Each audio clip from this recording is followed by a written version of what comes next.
तो दोस्तों जैसे कि मैंने आपको बताया था कि एयरटेल की जो स्पीड है ना वो इतनी नहीं आ रही है। जियो की बहुत अच्छी आ रही है, जिन जिन सिटी में 5G आ चुके हैं दोनों ही कंपनियों के।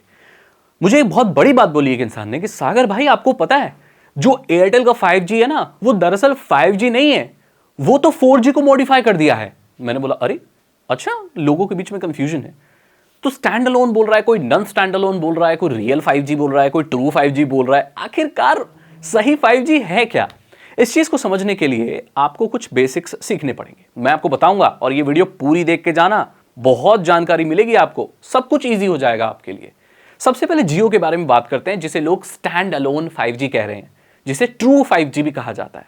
स्टैंड अलोन का मतलब जो अकेले खड़ा हुआ है, जो किसी के ऊपर निर्भर नहीं है। सो दैट मीन्स जो जियो का 5G है वो तब भी चलता रहेगा अगर जियो का 4G नेटवर्क चला जाता है, क्योंकि उसका 5G उसके 4G पर निर्भर नहीं करता। उसके टावर अलग हैं, उसकी सर्विस अलग है, उसके एक्सेस पॉइंट अलग है, सब कुछ अलग है।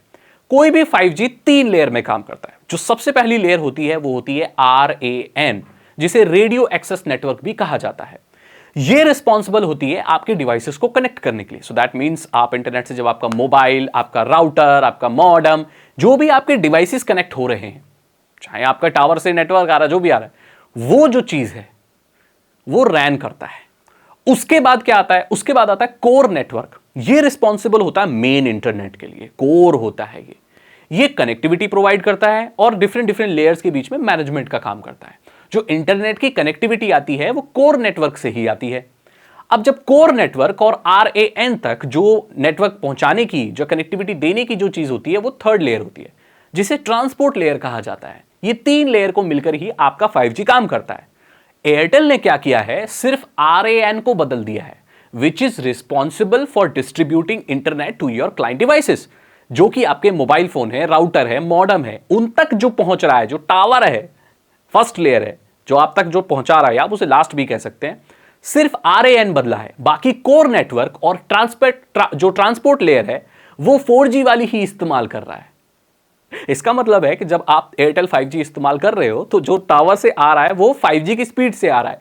पीछे का जो कोर नेटवर्क है, जहां पर इंटरनेट की कनेक्टिविटी मिल रही है, वो आज भी 4G ही है। तो इसीलिए कहते हैं कि जो एयरटेल 5G है वो स्टैंड अलोन नहीं है, क्योंकि उसका जो कोर नेटवर्क है और उसकी जो ट्रांसपोर्ट लेयर है वो अभी भी दो चीजें 4G पर रिलाय करती है। ये चीज आपके जियो में नहीं है। जियो का कोर नेटवर्क, RAN और ये जो ट्रांसपोर्ट लेयर है, ये सभी 5G वाली है, इसलिए उसे ट्रू 5G कहा जाता है।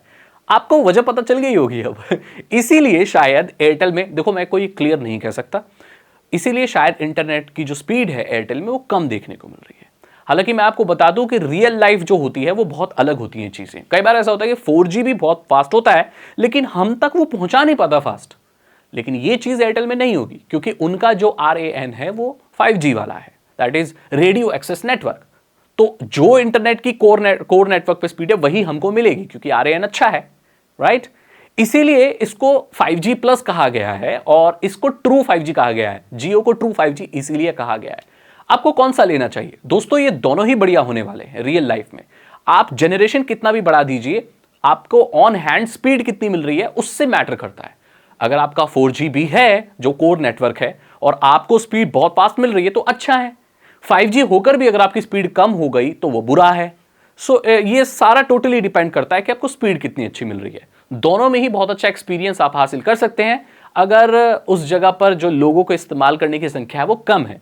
फॉर एग्जाम्पल, अगर आप जियो का 5G इस्तेमाल कर रहे हैं और वहां पर आप ऐसी सिटी में हैं जो बहुत ज्यादा लोग इंटरनेट इस्तेमाल करते हैं, कंजेशन बहुत ज्यादा है, तो 5G भी आपको बेटर नहीं मिलेगा जो ट्रू 5G है जियो का।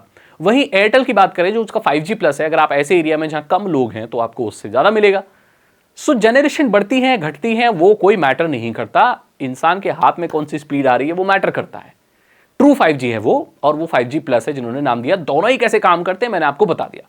आपकी जो भी कंफ्यूजन होगी अब इस नेटवर्क के बारे में वो क्लियर हो गई होगी। आपकी कोई और भी क्वेश्चन है, कुछ और भी टेक्नोलॉजी से रिलेटेड कुछ भी पूछना चाहते हो तो आप डिस्क्रिप्शन में लिख सकते हो, मैं उसके ऊपर सेपरेट वीडियो बनाऊंगा, ठीक है? अगर आपको वीडियो अच्छी लगी तो उसे लाइक करें, अपने दोस्तों के साथ शेयर करें। साइबर सिक्योरिटी और इथिकल हैकिंग में इंटरेस्ट है तो डिस्क्रिप्शन चेक करें। 299 रुपीज के 3 इथिकल हैकिंग कोर्सेज हैं जो आसान भाषा में आपको इथिकल हैकिंग सिखा देंगे। मैं मिलता हूं आपसे अगली वीडियो में। Thank you so much and good bye.